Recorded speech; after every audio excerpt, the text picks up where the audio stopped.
Police और rangers ने घोटकी में डाकुओं के हाथों अगवा 14 मुसाफिर बाजियाब करा लिए। 3 अगवाकारों के जंगल से फरार होने में कामयाब हुए। एक मुखवी की लाश मिली।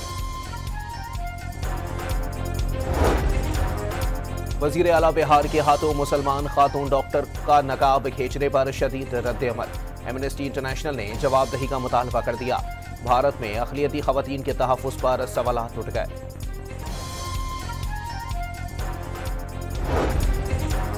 पेशावर में डकैती मज़ाहमत पर 2 शहरियों के कत्ल और एक को जख्मी करने में मुलव्विस 2 डाकू पुलिस के साथ मुबैना मुकाबले में हलाक।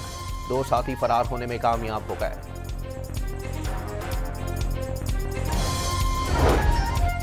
एबटाबाद के करीब जंगल में 2 मकामात पर आग लग गई। शहरी अपनी मदद के तहत शोलों पर काबू पाने की कोशिशों में मसरूफ।